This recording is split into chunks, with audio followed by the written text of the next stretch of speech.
Okay, so how is this impacting us here at home? Let's talk about gas prices. We saw another jump overnight. The question, how much worse could it get? Let's bring in Patrick De Haan, head of petroleum analysis at GasBuddy. Patrick, hey, appreciate your time. Good morning. Thanks for having me, Dan. Good morning. Yeah, you're welcome. Let's start with the numbers. What are you seeing this morning nationally and here in Georgia?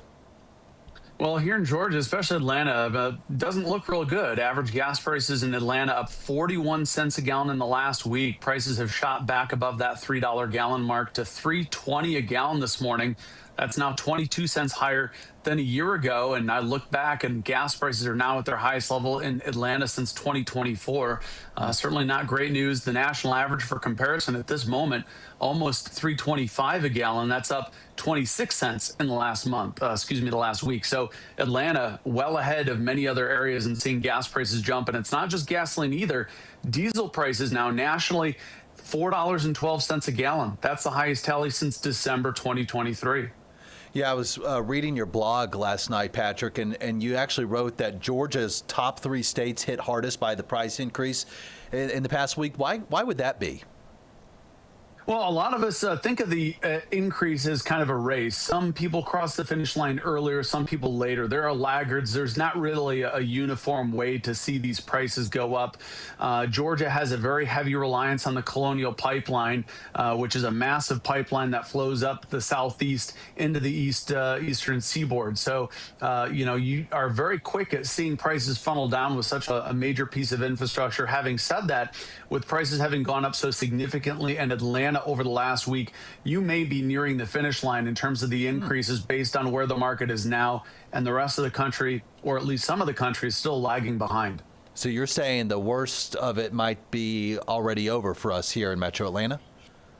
Yeah, I do think that. Looking at prices, they're only up another penny so far this morning. We're obviously already about 9 hours into the day. So that is telling me that the pace of increases is starting to slow down in Atlanta. Now, at least for now, we don't have a crystal ball on what will happen in the future. All of this really surrounding the Strait of Hormuz, the de facto closure, the threat of attacks, that is what's driving oil up. The Strait of Hormuz carries 20 to 25 million barrels of oil per day. That's 20% of the global volume being consumed.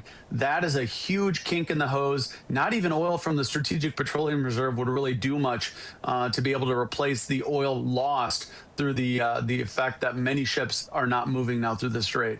The president has said, however, that the U.S. Navy could potentially help navigate some ships through the Strait of Hormuz. And I want to go ahead and pull up that map here, just give people some context of it. This is a live maritime tracker. All the red dots are ships kind of just waiting in limbo on either side of the strait.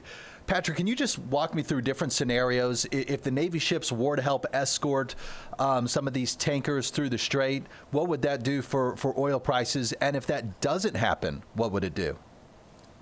Well, if it doesn't happen, this problem is compounding itself every day in a significant way. We can't make up for lost time. So every day that we see 20 million barrels not flowing the strait is another day we're going to have to catch up. It could take at this point weeks or months to get this oil to where it needs to go. And you can't suddenly just build ships overnight that carry the excess crude. So we are losing time here. And that is very precious. And, to your point, in a month, I really would not want to see that. And I think that's why the administration is talking about the Strait of Hormuz. Escorts, I don't know how feasible that is against a lot of these cheap drones that Iran has. I think this is going to be a problem that the administration may need to solve with other partners as well. Ships, even though the president promises escorts, that can't completely remove the risk from these drones that could just fly in, and there's so many of them. So I don't see a whole lot of good options here. I think the White House needs to look at more remedies because this is going to be a growing problem the longer it goes. And like I said, you can't make up for lost time. Time is really the enemy here. How long the strait remains closed is going to be a challenge to make up. Patrick, as you suggest the administration look at different remedies, I mean, it is an election year. Folks are going to be voting with their pocketbooks. Gas prices very much a big deal. Do you think it's worth looking into the SPR? I mean, do you foresee the administration tapping into the Strategic Petroleum Reserve? Well, the problem with that is that it really pales in comparison to the amount of oil supply being lost through the Strait of Hormuz. I mean, this is a one-time SPR, pool of oil that's sitting there. and it's still not in the right place. That's why it's so hard to replicate. The SPR is sitting in salt caverns in the Texas and Louisiana coast. It's not anywhere near the Middle East. So it's very challenging to replace where the oil is, the quality of oil. Some oils are heavy, medium, and light, just kind of like going to an auto parts store. There's not just one type of oil, there's many. And what's lost in the Middle East can't necessarily be easily made up by the SPR.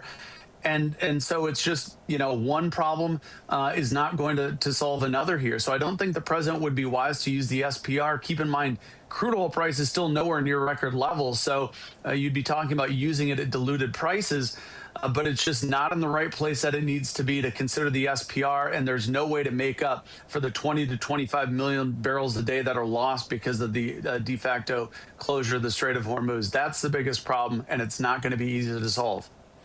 If this war drags on further than the 3-4 weeks that the administration has said they hope it will, in a worst case scenario, could the U.S. average reach $4 a gallon? I really don't foresee that yet. I think that there's going to be a lot of pressure to figure out this problem the higher we go. And I already think the national average, which is at about 325 at this moment, is probably going to get closer to 350, maybe 340 a gallon. Look, the president has always been about energy, drilling, and oil production to keep gas prices down. So I think this is going to get more and more of his attention. I don't think, based on all of that, based on Middle Eastern countries that are losing out on oil revenue, there's going to be a tremendous amount of pressure to figure this problem out. I don't think, based on that, we will not necessarily see the $4 a gallon mark. It's not impossible either. If this goes overlooked, absolutely, we could get closer to $4, especially because we haven't even mentioned the spring, the seasonal trends. The switch to summer gasoline, rising demand, and refinery maintenance is all something that's set to hit us in the weeks ahead as well. So I don't think we'll get there yet, but it's not impossible. Yeah, good point as we switch to that summer blend. I think my final question for you is, what does this mean for folks who are flying and trying to book tickets maybe to go somewhere this summer? Are airlines going to be passing along the prices to consumers when it comes to higher jet fuel? Well, you certainly can look at that now. I mean, just a couple of days ago, jet fuel prices were only up, 30 or 40 cents only. Still a sizable sum. Airlines tend to lag. Fuel cost is significant, but they don't generally pass along the prices quickly. I mean, that would be somewhat of a knee-jerk reaction. But I think at this point, with jet fuel prices now up 60 to 80 cents a gallon in some markets, that could become an issue for airlines. Now, keep in mind, this situation still could be temporary. We could see improvement, but we are kind of sliding down the potential that there's going to be any quick improvement. So I do think now that airlines will probably reassess their fares. I don't know how successful they're going to be. Some airlines in Europe and Asia hedge their fuel expenses, or at least part of them, to insulate themselves from the shock. U.S.-based airlines may have a difficulty in raising international airfares, given that airlines overseas may have lower prices, as hedging their fuel is something they do more often. But do look for some of those airfares to start to go up now because of this issue. Patrick, you are a wealth of knowledge. I really enjoyed this conversation. And folks, I encourage you, give him a follow on X. Check out his blog, too, if you'd like to learn more. Really appreciate your time this morning, sir. Thanks so much, Dan. Appreciate it.